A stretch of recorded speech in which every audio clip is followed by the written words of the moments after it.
Welcome to today's session. आज आपण power point शिकत आहोत. पॉवर पॉईंट शिकत असताना आपले काही टॉपिक्स त्याच्यामध्ये शिकून झाले होते. म्हणजे जसे की पॉवर पॉईंटच्या मेन टॅब्स कोणत्या असतात किंवा टॅब्सची माहिती कशा प्रकारे दिली जाते किंवा पॉवर पॉईंटचा वापर कशासाठी केला जातो हे आपण बऱ्यापैकी प्रमाणामध्ये पाहिलेलं आहे. होम टॅबमध्ये पण आपण क्लिपबोर्ड, स्लाइड्स हे ग्रुप पाहिले. आता फॉन्ट, पॅरेग्राफ, ड्रॉइंग आणि एडिटिंग हे ग्रुप आपण पाहणार आहोत. तर त्याच्यामधले दोन ग्रुप म्हणजे फॉन्ट आणि पॅरेग्राफ हे दोन्ही पण ग्रुप आपण वर्ड ॲप्लिकेशनमध्ये पाहिले त्याच पद्धतीने सेम आहेत. फक्त आपण एक रिपीट रिव्हिजन म्हणून त्या ग्रुपची माहिती थोडक्यामध्ये पाहणार आहोत. सपोज आपल्याकडे इथे एक स्लाइड अवेलेबल आहे. त्या स्लाइडमध्ये मी या ठिकाणी काही टेक्स्ट टाईप करते. ओके, मी XYZ असा काहीतरी टेक्स्ट टाईप केला आहे. तो टेक्स्ट मी सिलेक्ट करते. ओके, त्यानंतर आपण फॉन्ट ग्रुपमधले काही बेसिक्स ऑप्शन परत एकदा रिपीट करूयात जेणेकरून तुमच्या लक्षात येईल की जे वर्डमध्ये जे इफेक्ट होतात किंवा वर्डमध्ये फॉन्ट ग्रुपमधून जे काही चेंजेस होतात तेच सेम चेंजेस आपल्या पॉवर पॉईंटच्या प्रेझेंटेशनमध्ये सुद्धा होतात. म्हणजेच तुम्हाला जर त्याचा फॉन्ट चेंज करायचा असेल तर तुम्ही या ठिकाणाहून त्याचा फॉन्ट चेंज करू शकता. तुम्हाला हवा तो फॉन्ट घेऊ शकता. त्याचबरोबर त्याची साईज जर इन्क्रीज करायची असेल किंवा डिक्रीज करायची असेल तर तुम्ही या ठिकाणाहून ती साईज इन्क्रीज डिक्रीज करू शकता.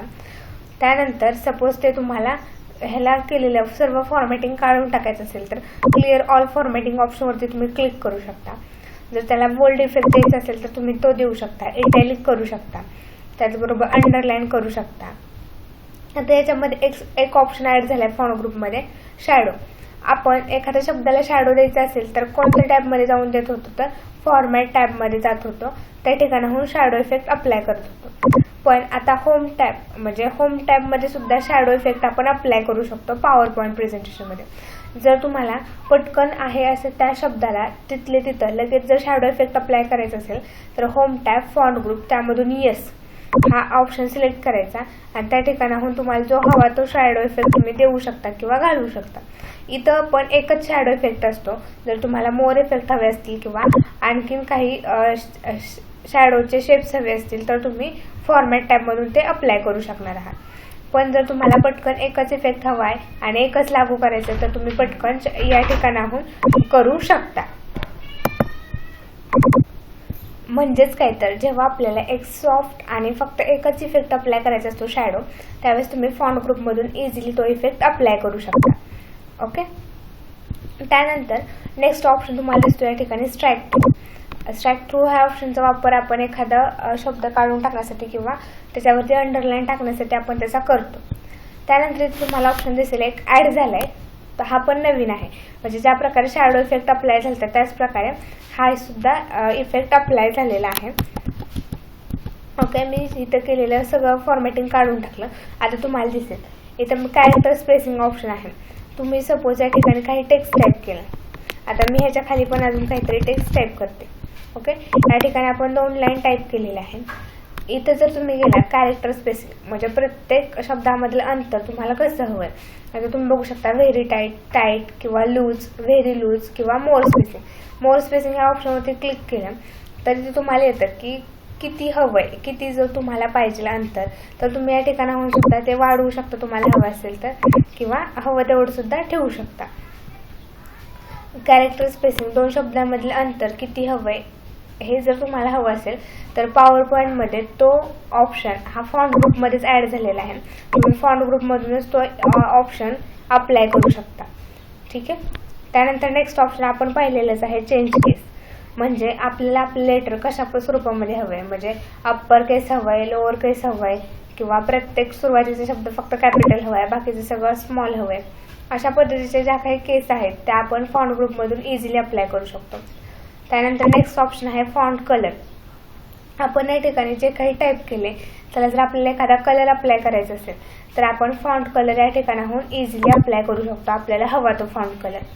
म्हणजेच आपण जे काही वर्ड ॲप्लिकेशनमध्ये पाहिलं तेच सेम होम टॅबमधून फॉन्ट ग्रुपमध्ये सुद्धा आहे. त्यानंतर सेम ग्रुप आहे तो पॅरेग्राफ ग्रुप. त्याच्यामधून तुम्ही पाहू शकता बुलेट्स अप्लाय करू शकतो, आपण नंबर लिस्ट करू शकतो. त्यानंतर आपल्या अलाइनचे 4 ऑप्शन आहेत. म्हणजे अलाइन लेफ्ट, राईट, त्यानंतर सेंटर आणि जस्टिफाय. त्यानंतर इथे तुम्हाला एक ऑप्शन दिसेल ॲड ऑर रिमूव्ह कॉलम. जर तुम्हाला एखादा कॉलम ॲड करायचा असेल किंवा जर तो कॉलम रिमूव्ह करायचा असेल, म्हणजे एखादा टेक्स्ट टाईप केलाय तोच टेक्स्ट जर तुम्हाला कॉलममध्ये कन्वर्ट करायचा असेल तर तुम्ही या ठिकाणाहून करू शकता. म्हणजे आता सपोज मी या ठिकाणी भरपूर सारा टेक्स्ट टाईप करते. ओके, तुम्हाला दिसत असेल मी या ठिकाणी भरपूर सगळा टेक्स्ट टाईप केलाय. तर मी इथं कॉलम ऑप्शनवरती गेले, 2 कॉलम्समध्ये तर डिवाइड केलं, तर हे 2 कॉलम्समध्ये होऊ शकतं. तसंच तुम्हाला हवं तेवढं, म्हणजे 3 जरी म्हटलं तरी 3 कॉलममध्ये होईल. असं तुम्ही 9 कॉलममध्ये म्हटला तरी सुद्धा होऊ शकतं. तुम्हाला हव्या तेवढ्या कॉलममध्ये तुम्ही हे रिमूव्ह करू शकता किंवा एखादा कॉलम काढून टाकू शकता किंवा त्या ठिकाणी तो कॉलम ॲड सुद्धा करू शकता. म्हणजे पॅराग्राफ ग्रुपमध्ये हा एक नवीन ऑप्शन ॲड झालाय. त्याचबरोबर इथं तुम्हाला एक अजून ऑप्शन दिसेल, टेक्स्ट डायरेक्शन. म्हणजे लिहिलेला टेक्स्ट हा कोणत्या डायरेक्शनने असायला हवा.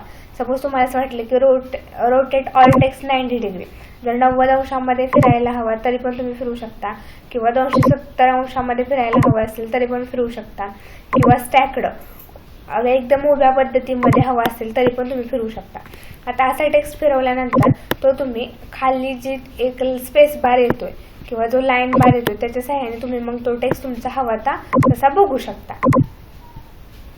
ओके, अशा पद्धतीने तुम्हाला आपला टेक्स्ट हा नेहमी हॉरिझॉन्टलमध्येच असतो. म्हणजे आपण ज्या पद्धतीने आपल्याला पाहायला हवा ती पद्धत असते, ती हॉरिझॉन्टल पद्धत असते.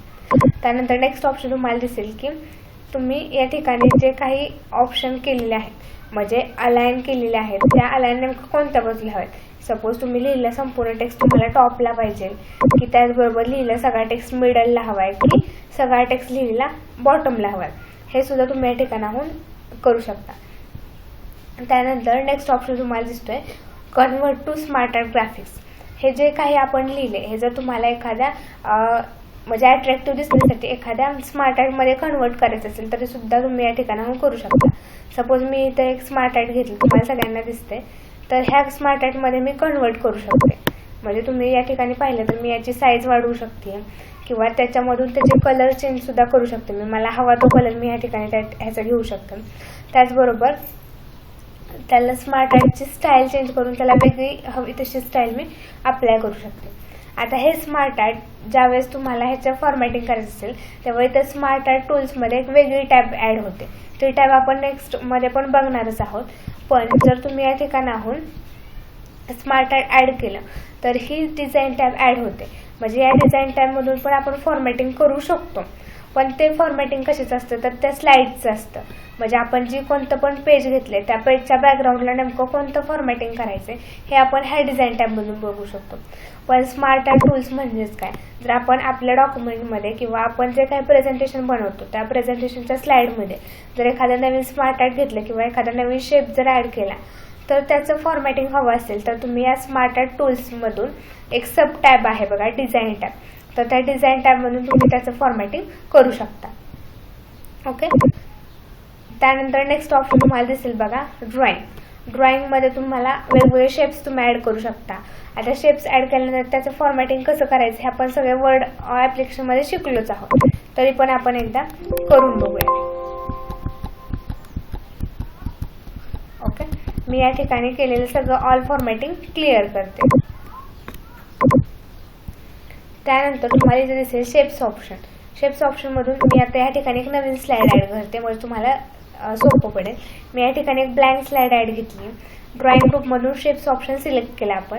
त्या ठिकाणाहून मी सपोज एक शेप घेतला, तो ड्रॉ केला, तर तुम्हाला दिसेल तर ड्रॉइंग टूल्समध्ये फॉर्मॅट टॅब हायलाइट झाली आहे. फॉर्मॅट टॅबमधून तुम्ही त्याचं हवं तसं फॉर्मॅटिंग करू शकता. म्हणजे जर तुम्हाला तो शेप चेंज करायचा असेल तर तुम्ही लगेच इथले तो करू शकता. त्याची जर शेप तो एडिट करायचा असेल तरी सुद्धा तुम्ही तो एडिट करू शकता. म्हणजे लगेच इथून चेंज करू शकता किंवा एडिट. जर तुम्हाला ह्याच्यामध्ये काही चेंजेस हवे असतील, सपोज हे स्माइलीचं जे काही आहे ते जर स्माइली दुसऱ्या स्माइलीमध्ये कन्वर्ट करायचे असेल तरी सुद्धा तुम्ही या ठिकाणी करू शकता. त्याचे छोटे छोटे जे पॉईंट्स आहेत त्याची जर साईज चेंज करायची असेल तर ते पण सुद्धा या ठिकाणी तुम्ही एडिटमधून करू शकता. त्यानंतर नेक्स्ट ऑप्शन तुम्हाला इथे दिसतोय शेप स्टाईल. त्या ठिकाणी तुम्ही हवी ती शेपला स्टाईल अप्लाय करू शकता. मी हवी अशी एक स्टाईल अप्लाय केली. त्यानंतर शेप फिल. शेपला तुम्हाला जर कलर चेंज करायचा असेल तर तुम्ही शेपचा कलर चेंज करू शकता. शेपची आउटलाईन बदलू शकता एक तर, किंवा शेपचा इफेक्ट बदलू शकता. रिफ्लेक्शन इफेक्ट जर हवा असेल तर तो देऊ शकता तुम्ही. शेपची आउटलाईन बदलत असताना जर तुम्हाला त्याचं वेट पण वाढवायचं असेल तर तुम्ही हवं त्या पद्धतीमध्ये त्याचं वेट वाढवू शकता. त्यानंतर वर्ड ॲट स्टाईल. सपोज यामध्ये जर तुम्ही जर काही टाईप केलं तर त्याची जर स्टाईल बदलायची असेल तर तुम्ही वर्ड ॲट म्हणून बदलू शकता. आता अरेंज, हा अरेंज सेम ग्रुप तुम्हाला या ठिकाणाहून पण दिसतो. म्हणजे तेच सेम असतं त्याच्यामध्ये, फक्त ते 2 ठिकाणी म्हणजे फॉर्मॅटमध्ये पण आणि होम टॅबमध्ये पण दिलेलं आहे.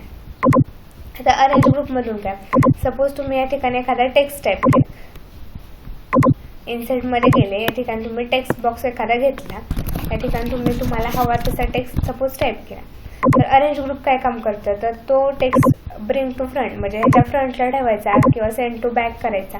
आता हा टेक्स्ट लिहिलेला खूप कमी आहे, त्यामुळे मग तुम्ही आता सपोज आपण अरेंज ग्रुपचा जेव्हा वापर करत असतो त्यावेळी आपण या ठिकाणी जर काही टेक्स्ट टाईप केला असेल आणि त्याचबरोबर आपल्याला काही शेप पण या ठिकाणी असेल. सपोज आता मी या ठिकाणी हा शेप आहे, आपल्या सगळ्यांना हा शेप दिसतो. हा शेप जर मी ह्या टेक्स्टच्या लिहिले जरा क्लोज आणला तर आपण याच्यामधल्या फॉर्मॅटिंग व्यवस्थित करू शकतो. म्हणजेच अरेंज ग्रुपचा वापर करून सपोज काय करू शकतो आपण, ब्रिंग टू फ्रंट म्हणजे हे जे काही लिहिले त्याच्यावरती आपण आपला शेप व्यवस्थितपणे मर्ज करू शकतो, किंवा सेंड टू बॅक केल्यानंतर आपला शेप हा जे काही टेक्स्ट लिहिला त्याच्या पाठीमागे जातो आणि लिहिलेला टेक्स्ट हा त्या शेपच्या वरती अरेंज होतो. सेम त्याचबरोबर ब्रिंग फॉरवर्ड म्हणजे हा स्टेप जो आहे तो फ्रंटला येतो आणि सेंड बॅकवर्डनी टेक्स्ट जो आहे तो फ्रंटला येत असतो. असेच म्हणजे ऑप्शन अरेंज ग्रुपमध्ये आहेत. आपण जे ऑप्शन सेम पेज लेआउट टॅबमध्ये पाहिले होते वर्ड ॲप्लिकेशनमध्ये, सेम त्याच पद्धतीमध्ये हे ऑप्शन दिलेले आहेत त्यांनी. त्यानंतर नेक्स्ट ऑप्शन ॲड झाले या ठिकाणी बघा, क्विक स्टाईल्स. म्हणजे जर तुम्हाला या ठिकाणी जर पटकन एखादी स्टाईल तुमच्या शेपला म्हणजे इन्सर्ट केलेल्या शेपला जर अप्लाय करायची असेल तर तुम्ही या ठिकाणाहून इझिली ती क्विक स्टाईलचा वापर करून ती अप्लाय करू शकता. जर तुम्हाला आणखीन काही थीम्स हव्या असतील तर या थीम्स पण या ठिकाणी तुम्हाला पाहायला मिळतील. जर तुम्हाला अजून काही एक्स्ट्रा ऑर्डिनरी थीम्स हव्या असतील तुमच्या शेपसाठी तर तुम्ही त्या ॲड करू शकता. त्यानंतर सेम म्हणजे आपण फॉर्मॅट टॅबमध्ये बघा पाहिलं, shape fill, shape outline, shape effect. म्हणजे शेपचं जर जे काही फॉर्मॅटिंग करायचं असेल ते आपण या ठिकाणाहून पण करू शकतो.